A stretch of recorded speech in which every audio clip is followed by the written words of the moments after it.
지금은 나그네 되어도 화려한 천국에 곧 올라가리니 이 세상 있을 때 주 예수 위하여 우리가 힘써 일하세.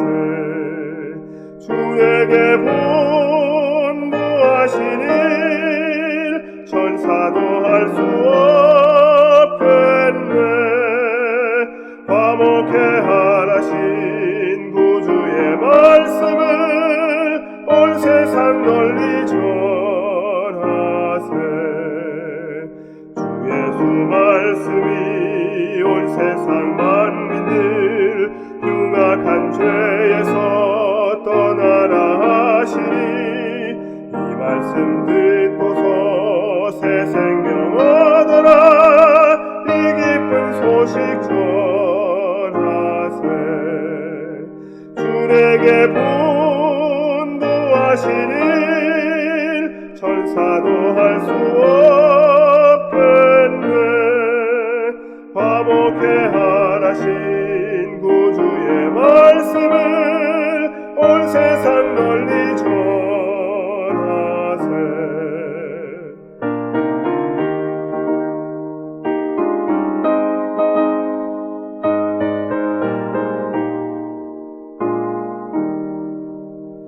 영생의 복락과 천국에 갈 길을 만백성 알도록 나가서 전하세.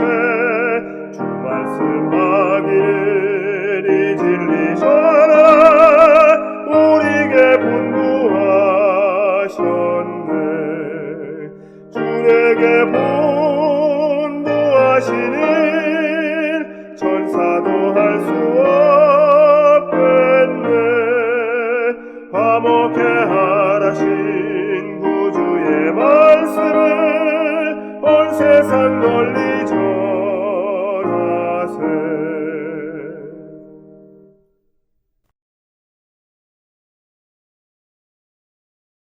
사랑의 주님, 바쁘고 분주했던 한 주 동안 주님의 돌보심 아래 있다가 이렇게 귀한 안식일을 맞게 하여 주시오니 감사합니다. 세상 근심 걱정 다 잊고 주께서 주시는 쉼과 평안을 누리는 기쁜 안식일 되게 하옵소서.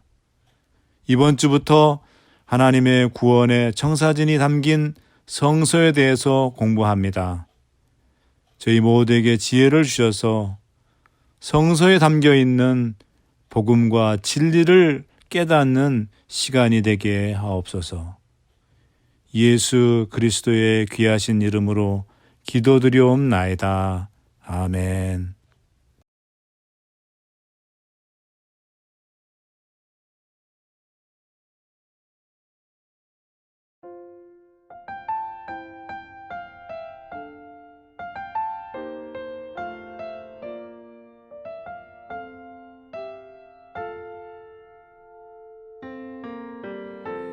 약할 때 강함 대신에 나의 보배가 되신 주 나의 모든 것.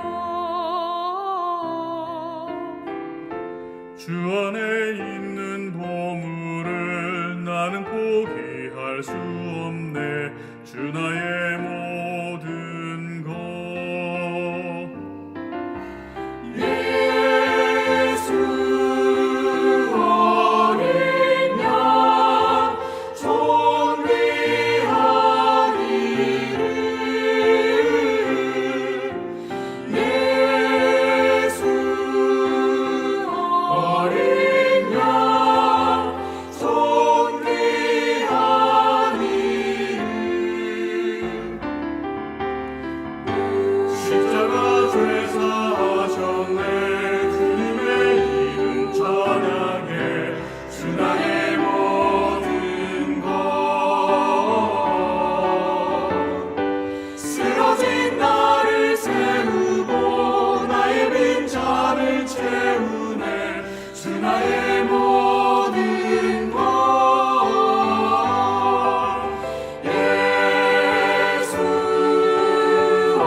사랑하는 우리 성도 여러분, 행복한 안식일입니다. 2월의 둘째 이 금요일 저녁 하나님의 말씀을 사랑하셔서 이 성경 공부 모임에 동참하신 여러분 모두를 진심으로 환영합니다. 오늘 이 시간부터는 이제 지난번 금요일에 광고 드린 대로 이 성서에 대해서 우리가 함께 공부를 좀 하도록 하겠습니다. 오늘 이 시간에는 서론적인 시간으로 이 시간을 우리가 함께 이 성서에 대해서 우리가 왜 공부를 하는지 함께 살펴보도록 하겠습니다. 이 성서는 여러분들 구원의 청사진입니다. 하나님께서 우리를 어떻게 사랑하셔서 구원하시는지 그 구원의 모든 계획들이 이 성서의 구조물 또 그 안에 있는 기구들을 통해서 나타나 있습니다. 오늘 첫 번째 시간은 이제 하나님께서 왜 우리에게 이 성서지들을 주셨는지 함께 살펴보도록 하겠습니다. 여러분, 우리가 하나님을 알 수 있는 그 세 가지 방법이 있어요. 그래서 하나님께서 우리로 하여금 하나님을 알 수 있도록 세 가지 책을 준비를 해 두셨습니다. 그 세 가지 책이 뭔지 보겠습니다. 먼저 첫 번째는 이 창조, 특별히 이 천연계의 책이라고 볼 수 있습니다. 시편 19편 1절 말씀 보면 하늘이 하나님의 영광을 선포하고 궁창이 그 손으로 하신 일을 나타내는도다. 또 로마서 1장 20절 말씀 보면 창세로부터 그의 보이지 아니하는 것들 곧 그의 영원하신 능력과 신성이 그 만드신 만물에 분명히 보여 알게 되나니 그러므로 저희가 핑계치 못할지니라 했습니다. 자, 그래서 우리가 하나님께서 만드신 이 창조물을 보게 되면 이것을 만드신 분을 우리가 느끼게 되고 또 이것을 설계하신 분이 있다는 것을 우리가 알게 되는 것입니다. 정로의 계단 10쪽에 보면 이런 말씀이 있습니다. 천연계와 계시는 둘 다 하나님의 사랑을 증거한다. 천연계의 기이하고 미묘한 것들을 보라.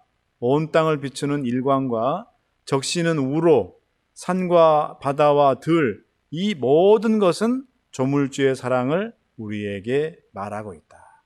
그러니까 천연계의 그 모든 것들은 그 모든 것들을 만드신 하나님께서 우리를 얼마나 사랑하시는지 그 모든 것들이 그 가운데 담겨져 있다는 것입니다. 그렇기 때문에 우리가 천연계를 보게 되면 예를 들면 여러분들이 요세미티를 간다든지 또는 헬프문베이 가가지고 그 멋진 그런 바다들을 보게 되면 하나님이 계시다는 것을 우리가 알 수 있다는 거예요. 그래서 이 천연계는 우리에게 하나님을 알게 해주는 그런 책이다라는 것입니다.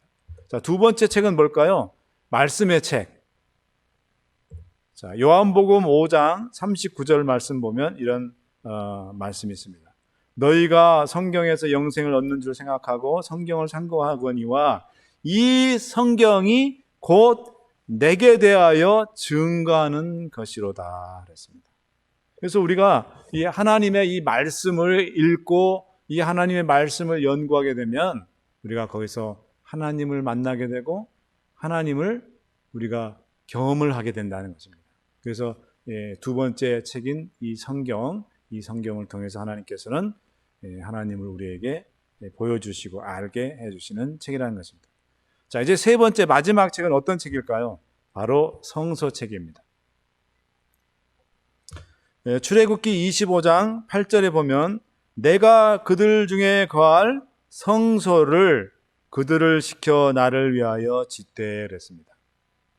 이 성서에는 하나님의 임재 또 그리고 제가 서두에 말씀드린 것처럼 이 성서 안에 있는 모든 기물들 또 이 구조 첫째 칸 성소, 두 번째 칸 지성소, 또 마당 이 모든 것들 또 그 가운데서 드려진 번제단에서 드려지는 어떤 그런 희생 제물들 그 모든 것들이 하나같이 다 우리 하나님에 대해서 깨닫고 알 수 있도록 특별히 하나님께서 우리를 위해서 어떻게 구원을 하실지에 대한 그 구원의 모든 과정과 모든 것들이 그 가운데 있다는 것입니다. 그래서 우리가 이 성서를 공부를 하게 되면 하나님을 만나게 되고 우리가 하나님을 더 자세하게 어떤 분이신지 알 수 있게 된다는 것입니다.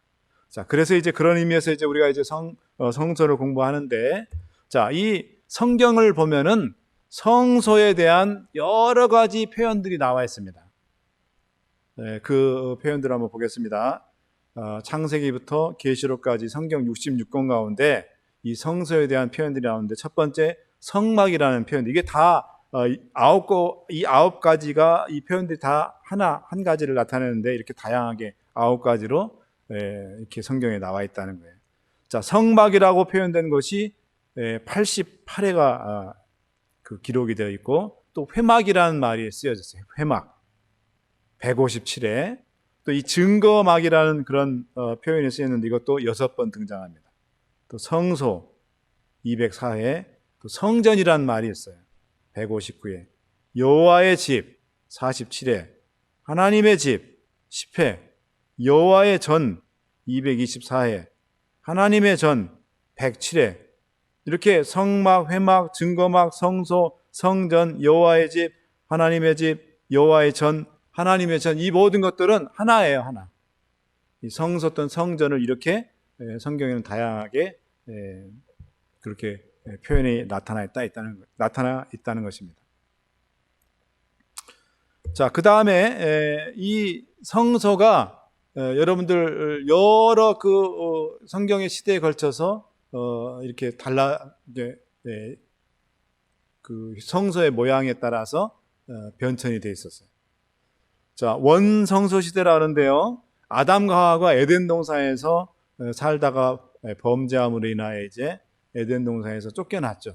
근데 그 에덴 동편에 천사가 두루 도는 화영검으로 그걸 지키고 세웠다 그랬거든요. 그걸 이제 라하트 하헤랍이라 그러는데, 거기가 바로 뭐냐면 하나님의 영광과 하나님의 임재가 있는 곳이다. 그래서 그것을 원성소라 그럽니다. 아담과 노아 시대까지 그랬습니다.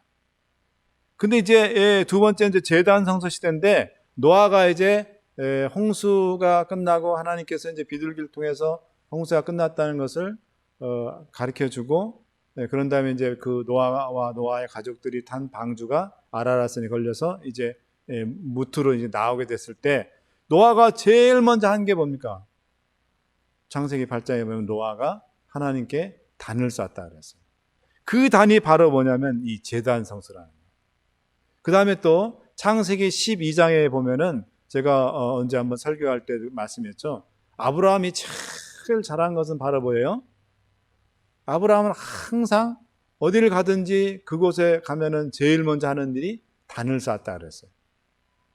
단을 쌓는 일을 참 잘했다 그래서, 이 단 쌓는 게 뭐니까 하나님께 예배 드리는 거죠, 그죠? 하나님께 제사 지내는 겁니다. 그 제사가 오늘날은 예배니까. 그 다음에 또 이삭도 그렇고 야곱도 항상 이 아브라함, 이삭, 야곱 늘 항상 어디 가면 단을 제일 먼저 쌓던 그런 신실한 하나님의 그 바로 그 단이 제단, 하나님께 제사를 지내던, 그래서 제단 성소시다라고 합니다. 이제 드디어 모세 시대에 이르러서 드디어 출애굽한 다음에 하나님께서 출애굽기 25장 8절에 9절에 내가 너희 중에 그들 중에 거할 장막을 지으라 했어요. 그 장막은 다름이 아니라 하늘에 있는 그 하늘 성소의 성전의 그 모양을 그대로 따서 짓도록, 모양과 식양을 따라서 짓도록 했죠. 그렇게 해서 만들어진 게 뭐냐면 회막입니다. 이거는 이동식이에요.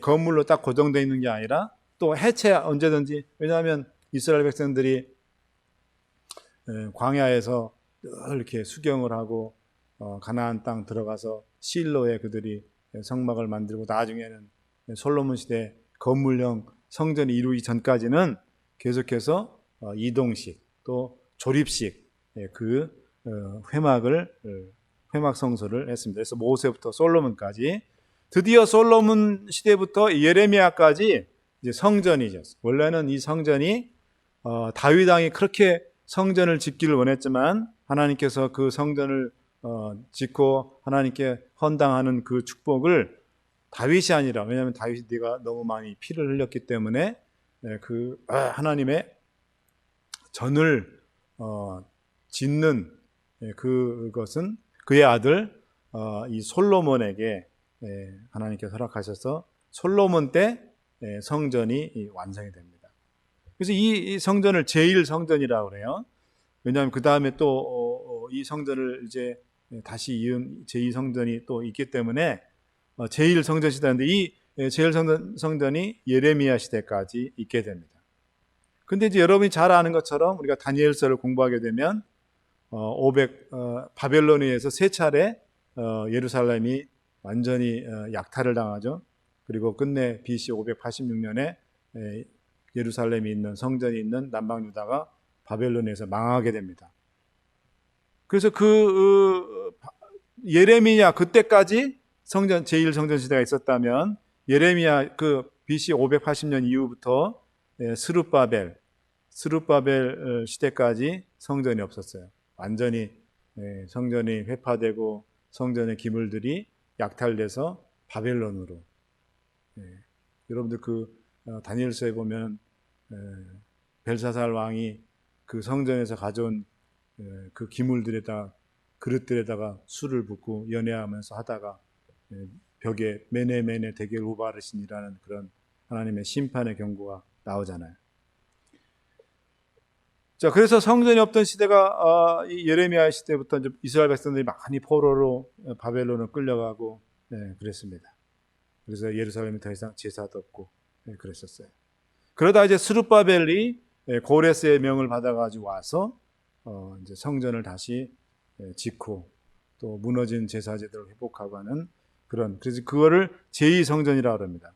그 스룹바벨 성전이라고 하는데 그 성전이 헤롯 때까지 오게 됩니다.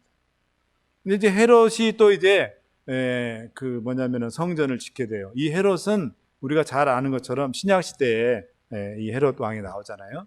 헤롯 대왕입니다. 이 헤롯 왕이 에돔 족속 소속이에요. 에돔 족속의 그 후손인데 이 헤롯이 유다를 다스리다 보니까 이방인이다 보니까 정통 유대 그 12지파에 소속된 사람이 아니잖아요. 그러니까 이스라엘 백성들의 신임을 못 얻는 겁니다. 그래서 통치를 위해서 이스라엘 백성들의 마음을 얻고자 하기 위해서 성전을 크게 아주 새롭게 증축을 합니다. 이 헤롯 왕 때 여러 이 건축적으로 아주 역사적으로 유명한 그런 건물들이 많이 지어졌는데 그 중에 가장 으뜸이 바로 이 성전입니다. 그 성전을 져서 유대인들의 마음을 얻고자 했습니다. 그 성전이 AD 70년까지, AD 70년에 로마 군대에 의해서 타이터스 황제가 이끄는 그 로마 군대에 의해서 완전히 예루살렘 그 성전이 불바다가 되고 완전 잿더미로 무너지는 그런 걸 우리가 보지 않습니까? 알고 있지 않습니까?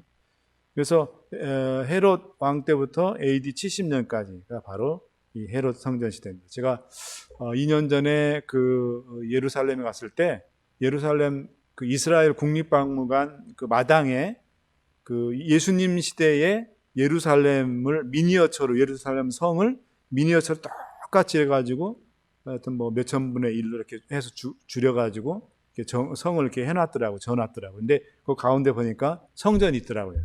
그 성전이 바로 뭐냐면 헤롯 성전이었어요. 정말 이렇게 좁게 이렇게 해놨어도 정말 정교하고 아주 웅장하고 아름다운 성전이었다는 것을 제가 확인을 하게 됐었습니다. 자, 그 다음에 이제 마지막으로 AD 70년 이후부터 예수 그리스도께서 재림하실 때까지 있는 우리 이제 하늘 성소 시대라고 볼 수가 있습니다.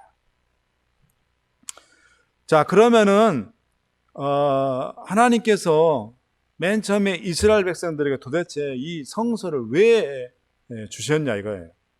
그거를 한번 쭉 살펴보겠습니다. 시편 34편 14절을 보면 곧 그 거하신 곳에서 세상의 모든 거민을 하감하시는도다. 이사야 63장 15절에도 보면 주여 하늘에서 굽어 살피시며 주의 거룩하시고 영화로운 처소에서 보옵소서. 주의 열정과 주의 능하신 행동이 이제 어디 있나이까. 주의 베푸시던 간곡한 자비와 긍휼이 내게 그쳤나이다. 첫 번째 이 성소의 어떤 역할, 이 기능은 뭐냐면 하나님의 거처에 또 그분의 보호자가 있는 궁전으로서의 기능을 갖고 있습니다.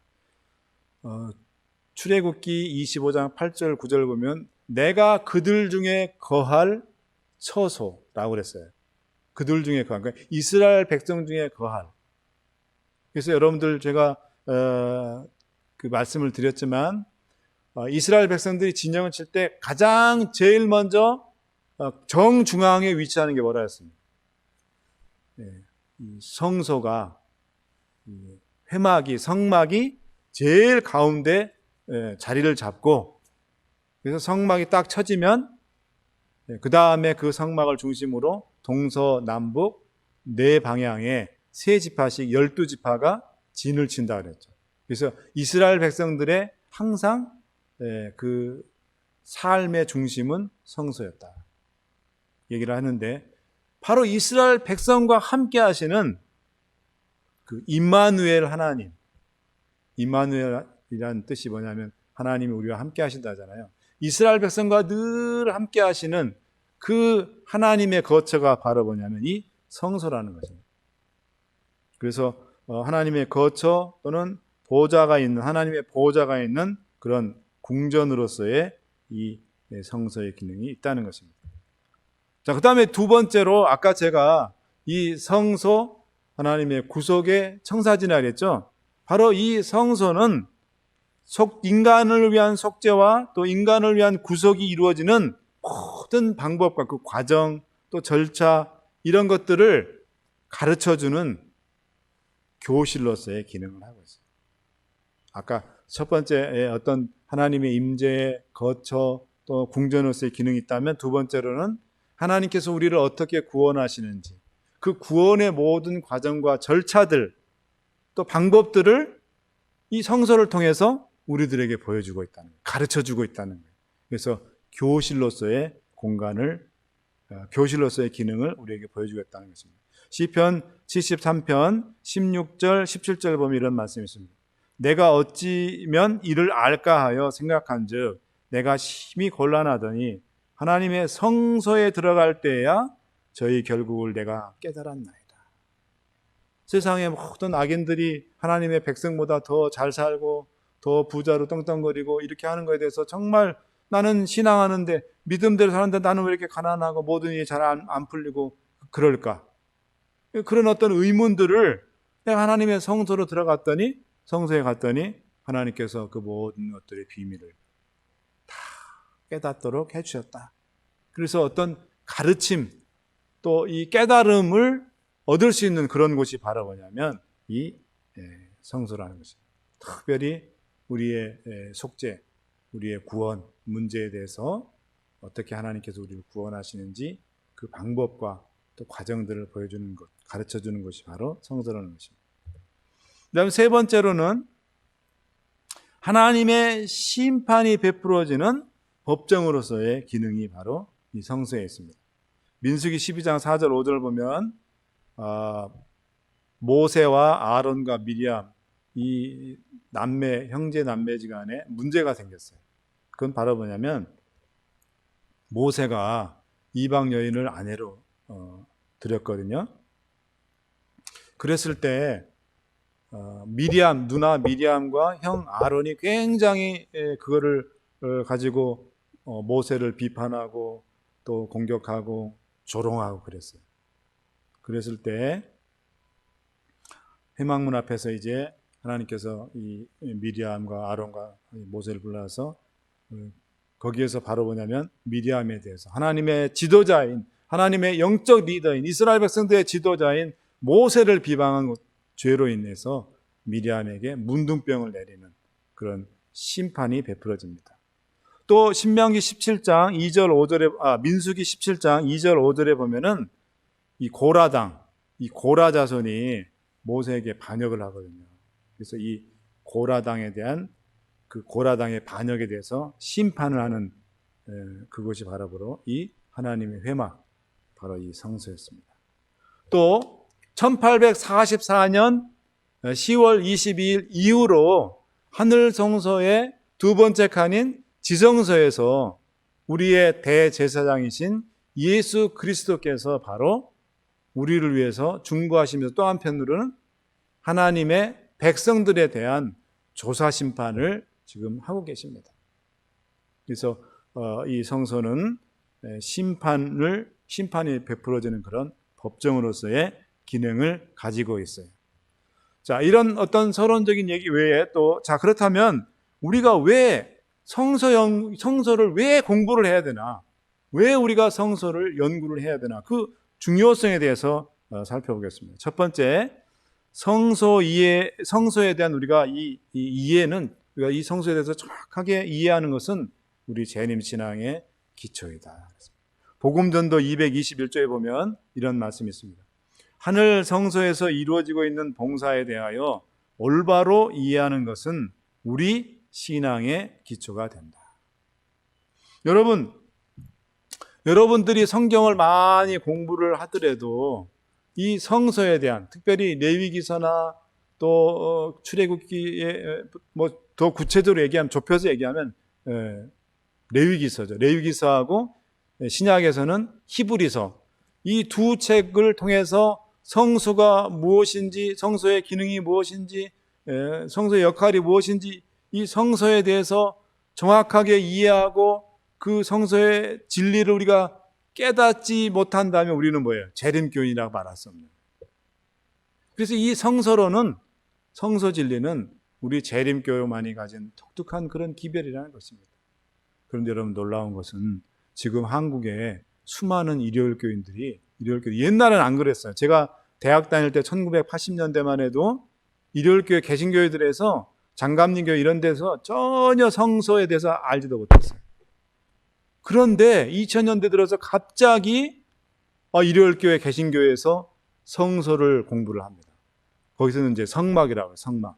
성막에 대해서 공부를 하고 있어요. 물론 이제 그래서 이 사람들이 어떻게 하나 제가 한번 봤어요. 그리고 일요일교회 목사들이 가르치는 그런 성막 연구에 대해서 좀 봤는데, 우리 교회에서 가르치는 그런 그 아주 비슷하게, 특별히 구속사적으로 그 성서의 모든 것들이 표상하는 게 예수 그리스도시잖아요. 그거를 얘기는 하지만 그것들이 나중에 종말론과 연결돼서 대쟁투와 어떻게 연결돼서 그것들이 어떻게 되는지 그 부분까지는 나가지 않더라고요. 그래서 놀라운 건 어쨌든 일요일 교회들도 요즘 성서에 대해서 많이 공부하고 있다는 거예요. 제가 개인적으로 이렇게 듣기로는 일요일 교회 어떤 목회자가 미국에 유학 와서 공부를 하다가 우리 재림교회에 이 성서론을 접하게 됐다고 합니다. 그래서 거기서 이제 자기가 너무 감동을 받고 정말 감동이 돼서 많이 공부한 다음에 그걸 가지고 한국으로 다시 유학 끝나고 와서 그거를 퍼뜨리기 시작했다 그래요. 그래서 일요일교회에서 지금 현재 성막 연구를, 이 성서 연구를 굉장히 많이 하고 있어요. 그래서 여러분, 우리 재림교인들 정말 이 성서에 대해서 정말 연구 많이 해야 됩니다. 우리 기둥 같은 핵심 교리들이 바로 이 성서에 담겨져 있어요. 이 성서를 제대로 공부해야 여러분 조사 심판 요즘 없다는 등, 그 다음에 또 다니엘 8장 14절 2300주야는 나중에 1844년 이후 그걸 이렇게 적용을 하면 안 된다는 등 하면서 요즘 우리 교회 안에서 심지어 목회하셨던 분이 그런 이야기를 하고, 또 우리 교회에서 유명세를 탔던, 지금은 다 나갔지만은 어떤 의사분이 또 그렇게 주장을 하고 그렇게 하는데, 여러분 그런 이설에 빠지지 않고 그런 헛된 소리에 우리가 빠지지 않으려면 이 성서를 정말 연구를 해야 돼요. 우리 재림신앙의 기초 중에 기초가 바로 뭐냐면 이 성서입니다. 그 다음에 두 번째로 왜 우리가 이 성서를 연구를 해야 되냐면, 성서 연구를 통해서 우리는 하나님의 구원의 계획, 구속의 계획을 알 수가 있습니다. 대쟁투 488쪽 보겠습니다. 하나님의 백성들은 성서 문제와 조사 심판에 관한 문제를 분명히 이해해야 할 것이다. 성서 문제를 어떻게 하라고요? 분명히 이해하라 그랬죠. 왜냐하면 그것은 이 성서는 구속의 계획을 밝히 보여주고 시대의 제일 마지막까지 우리를 데리고 가서 의와 죄 사이의 투쟁에서 최후의 승리를 나타내 보여준다. 모든 사람이 이 문제를 충분히 연구하여 그들 속에 있는 소망의 이유를 묻는 자들에게 능히 대답할 수 있도록 하는 것이 가장 중요하다. 여러분, 이 성서를 왜 연구해야 된다고요? 이 성서는 하나님의 구원의 계획, 우리를 하나님께서 어떻게 구원하시는지 그 구원의 계획의 청사진이 이 성서에 다 담겨져 있다. 그래서 여러분들 이제 이 성서를 공부하시면서 여러분들이 하나님께서 우리를 어떻게 구원하시는지 그것들을 보시게 될 것입니다. 깨닫게 될 것일 겁니다. 자, 그 다음에 세 번째로 1844년 대실망의 이유와 재림교회의 출발에 대해 설명해 준다. 자, 왜 윌리엄 밀러를 통하여 일어났던 재림운동이 1844년 10월 22일에 실패하게 됐는지 그 실패한 이유를 설명해 주는 것이 바로 뭐냐면 이 성서에 대한 연구예요. 특별히 윌리엄 밀러의 재림운동에 가담했던 많은 우리 사람들이 그 당시 약 10만 명 정도가 동부를 중심으로 벌몬트, 메인주, 뉴욕주 이쪽을 중심으로 재림운동이 크게 일어났었는데 1844년 10월 22일에 예수님이 오시지 않자 많은 사람들이 재림운동에서 물러났어요.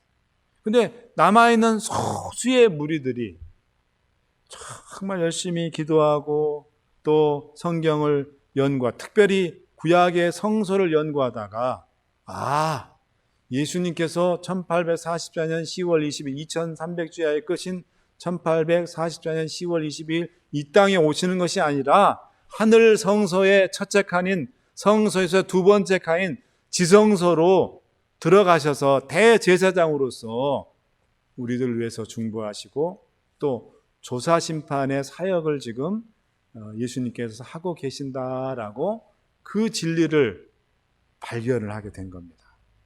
그래서 복음전도 223쪽 보겠습니다. 우리는 다니엘과 요한에게 보여준 계시 가운데 나타난 성서 문제에 관하여 똑똑히 알 때까지 연구를 그쳐서는 안 된다. 이 문제는 우리의 현재 입장과 우리가 하는 사업에 큰 빛을 비춰주고 있으며 하나님께서 과거의 경험에서 우리를 인도하셨다는 확실한 증거를 주고 있다. 또한 성서의 문제는 1844년의 큰 실망에 관하여 설명해 주고 있다. 여러분, 이 적은 남은 무리들이 성경에 있는 성서제도를 연구한 끝에 1844년 10월 20일 그 사건에 대한 실패의 원인을 규명을 하고 하늘 성소에서 제가 말씀드린 것처럼 대제사장으로서 예수 그리스도께서 지성소에서 봉사하고 계시는 그것으로 해석을 하면서 그 소수의 무리들이 중심으로 이제 교회가 시작됐는데 그 교회가 바로 어떤 교회입니까? 제7일 안식일 예수 재림교회. 그렇기 때문에 제7일 안식일 예수 재림교인들은 이 성서 문제를 연구를 해야 돼요. 이 성서에 대해서 알아야 됩니다. 이 성서에 대해서 연구를 하지 않게 되면 우리가 어떻게 출발하게 되고 우리 재림교회가 어떻게 시작됐는지 우리가 이 세상에 존재하게 된 재림교회가 존재하게 되는 이유를 알 수가 없게 되는 거예요. 또 우리의 사명을 알지 못하게 되는 것입니다. 그렇기 때문에 우리가 이 성서 연구를 해야 됩니다.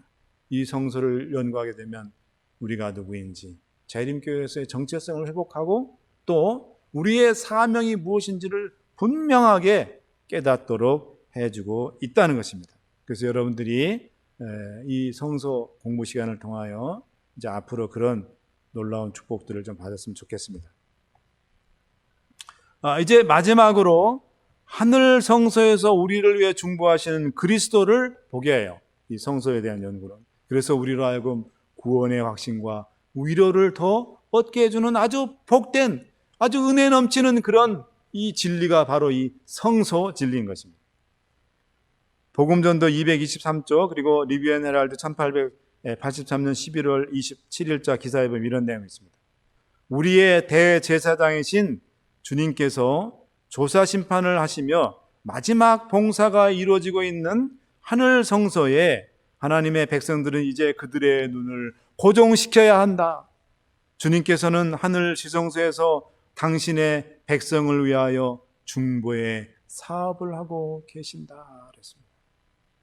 여러분, 저는 이제 성서 진리 공부를 하면서 이제 우리가 나중에 이제 예수님께서 지금 하고 계시는 지성소에서 하고 계시는 대제사장으로서 하고 계시는 그 속죄 사역, 다른 말로 얘기하면 이 조사 심판 사역을 하고 있는데, 많은 분들이 이 조사 심판에 대해서 두렵고 뭐 우리의 뭐 품성을 어쩌고저쩌고 하면서 우리가 품성이 올바르야 되고 뭐 그런 얘기를 하는데, 여러분, 중요한 건 여러분, 우리가 우리를 위해서 중보하시는 예수 그리스도 대제사장 되신 그 예수 그리스도를 우리가 붙잡고 우리의 모든 죄들을 내어놓고 회개하고 그러면 주님께서 그분의 보혈의 피로 우리의 모든 죄들을 다 용서해 주시는, 죄를 도말시켜주는 그런 일을 지금 주님께서 하고 있어요. 그래서 지금이 바로 뭐예요?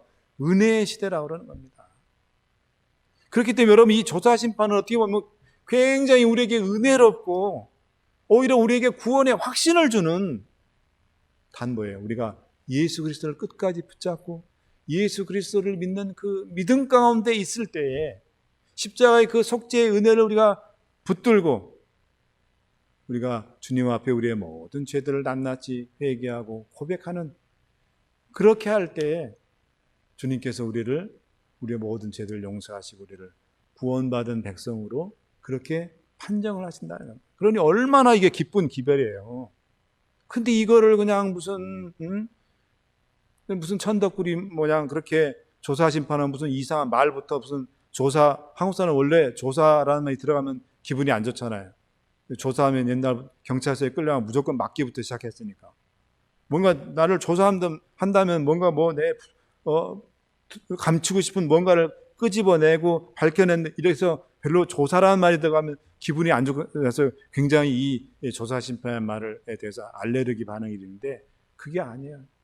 그 기별은 굉장히 은혜롭고 예수 그리스도를 높이고 그 예수 그리스도를 바라보고 우리의 눈을 예수 그리스도에게 고정시켜야 된다 했잖아요. 지금 지성소에 계신 예수 그리스도를 우리를 위해서 중보하시는 그 예수 그리스도에게 우리의 눈을 고정케 하는 기별이 바로 뭐냐면 이 성소 진리라는 것입니다.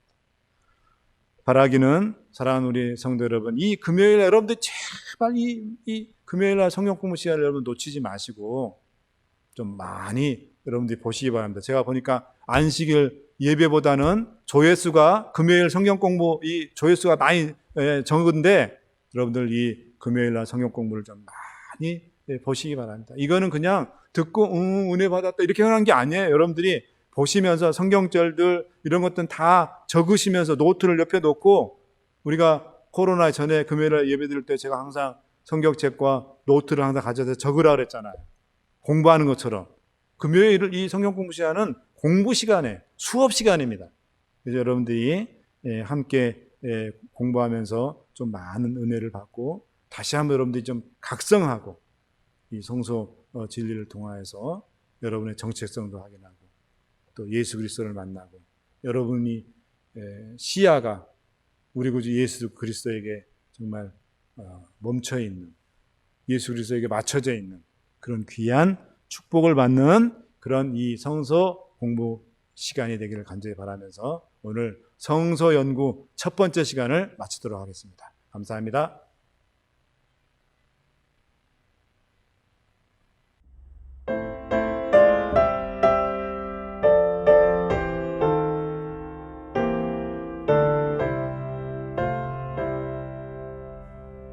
성소에 계신 하나님을 다 찬양하고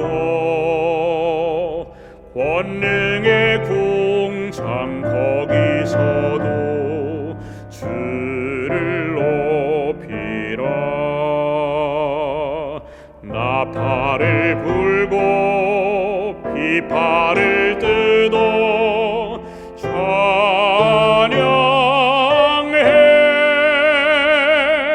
목소리 높여 우리들을 찬양하여라.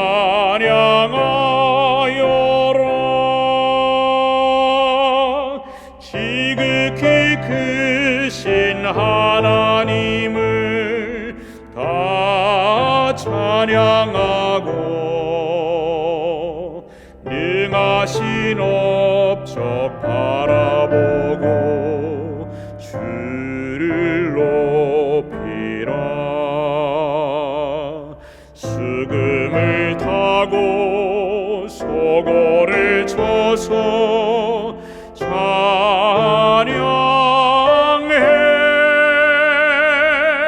어깨 춤추어 우리들을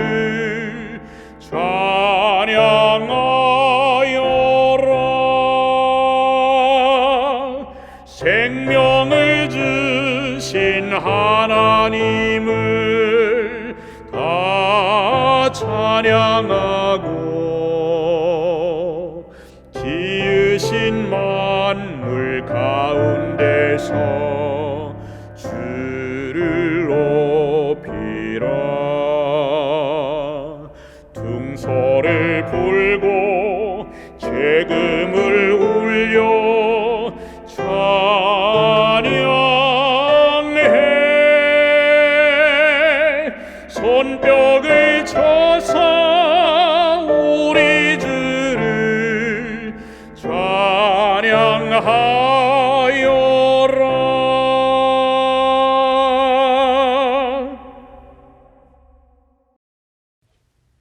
하늘아버지, 성소에 대해서 공부할 수 있도록 귀한 은혜 주셔서 감사합니다.